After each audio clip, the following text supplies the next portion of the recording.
بسم اللہ الرحمن الرحیم۔ السلام علیکم ورحمۃ اللہ وبرکاتہ۔ آن لائن ٹیچر کی جانب سے آپ سب کو خوش آمدید۔ دوستو، آج سے ہم نبی اکرم صلی اللہ علیہ وسلم کی سیرت کا ایک نیا پہلو شروع کرنے جا رہے ہیں،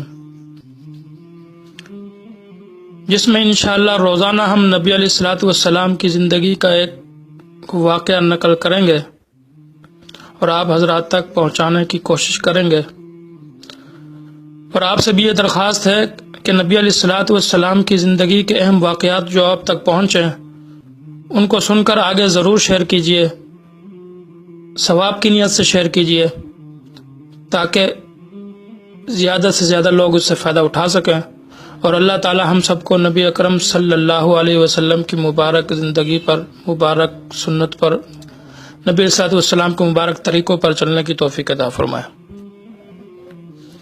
تو دوستو، آج کا واقعہ شروع کرنے سے پہلے آپ سننے والے ناظرین سے گزارش ہے کہ نبی اکرم صلی اللہ علیہ وسلم پر ایک مرتبہ درود شریف پڑھ لیجئے۔ اللہم صلی علی سیدنا و مولانا محمد وعلی آل سیدنا و مولانا محمد وآلہ واصحابہ وبارک وسلم۔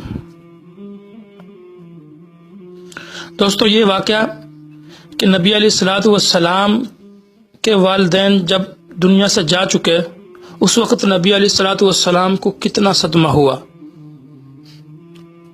رسول اکرم صلی اللہ علیہ وسلم ابھی حضرت آمنہ رضی اللہ تعالی عنہا کے پیٹ میں تھے کہ نبی صلی اللہ علیہ وسلم کے والد حضرت عبداللہ اس جہان فانی سے رخصت ہو گئے۔ علامہ ابن سعد نے طبقات میں لکھا ہے کہ قریش کا ایک قافلہ تجارت کے لیے شام جا رہا تھا، رسول اللہ صلی اللہ علیہ وسلم کے والد حضرت عبداللہ بھی اس کے ساتھ چل پڑے۔ قافلے والے جب تجارت سے فارغ ہو کر واپس لوٹے تو راستے میں حضرت عبداللہ بیمار تھے۔ آپ نے قافلے والوں سے کہا کہ میری صحت مجھے آپ کے ساتھ چلنے کی اجازت نہیں دیتی، لہذا میں یہیں قریب ہی اپنے ننیھال رک جاتا ہوں، تم چلے جاؤ۔ قافلے والے چلے گئے۔ آپ یہاں 1 ماہ تک مقیم رہے۔ جب قافلہ مکہ مکرمہ پہنچا تو حضرت عبد المطلب نے قافلے والوں سے اپنے لخت جگر جناب عبداللہ کے بارے میں دریافت کیا کہ وہ کہاں ہیں۔ انہوں نے کہا وہ تو بیمار ہو گئے تھے، ہم انہیں راستے میں ان کے ننیھال چھوڑ کر آئے ہیں۔ جناب عبد المطلب نے اپنے صاحبزادے حارث کو جناب عبداللہ کی خبر گیری کے لیے بھیجا۔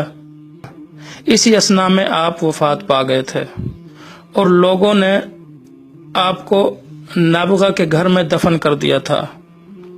جناب عبد المطلب کو جب اپنے فرزند عبداللہ کی وفات کی خبر ملی، آپ کو اور تمام بہن بھائیوں کو سخت صدمہ ہوا، کیونکہ اس وقت رسول اکرم صلی اللہ علیہ وسلم ابھی اپنی والدہ کے شکم میں تھے۔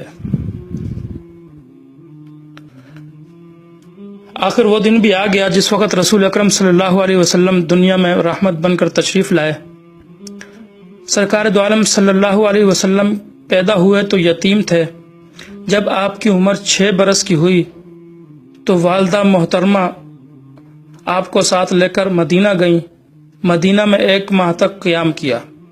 جب مکہ واپس ہوئیں تو مقام ابوا پر پہنچ کر اس دنیا فانی سے رخصت ہو گئیں۔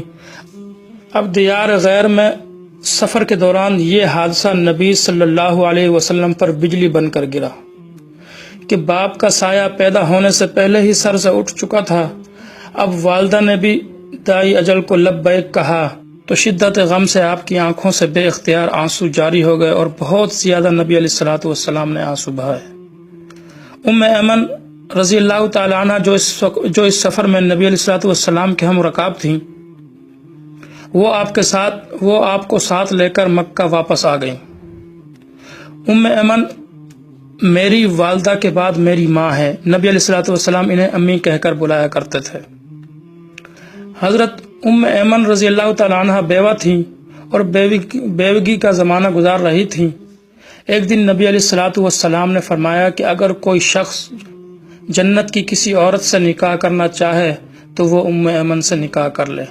آپ کا یہ ارشاد سن کر حضرت زید بن حارثہ رضی اللہ تعالی عنہ نے ان سے نکاح کر لیا۔ ان کے بطن سے ہی محبوب رسول حضرت اسامہ رضی اللہ تعالی عنہ پیدا ہوئے۔ نبی صلی اللہ علیہ وسلم حضرت ام ایمن کے ساتھ بہت محبت کرتے تھے اور وہ بھی آپ صلی اللہ علیہ وسلم پر جان چھڑکتی تھی۔ جب نبی صلی اللہ علیہ وسلم نے رحلت فرمائی تو یہ شدت غم سے نڈھال ہو گئیں۔ ان کی آنکھوں سے آنسو ایسے جاری تھے کہ تھمتے ہی نہ تھے۔ حضرت صدیق اکبر رضی اللہ تعالی عنہ اور حضرت عمر فاروق رضی اللہ تعالی عنہ کو جب حضرت ام ایمن کی اس حالت کا علم ہوا تو ان کے پاس تشریف لے گئے اور تسلی دیتے ہوئے فرمایا کہ ام ایمن، اللہ کے رسول صلی اللہ علیہ وسلم کے لیے اللہ تعالیٰ کے پاس بہترین جگہ موجود ہے۔ یہ فرمانے لگیں، یہ تو مجھے معلوم ہے، مگر میرا رونا اس لیے بھی ہے کہ اب وحی کا سلسلہ بند ہو گیا۔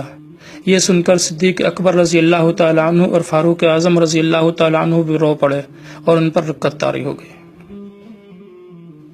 تو دوستو، اگر یہ واقعہ آپ کو سمجھ میں آیا اور اچھا لگا تو ثواب کی نیت سے آگے ضرور شیئر کیجیے۔ نبی علیہ الصلوۃ والسلام کی سیرت پر اللہ تعالیٰ ہم سب کو عمل کرنے کی توفیق عطا فرمائے۔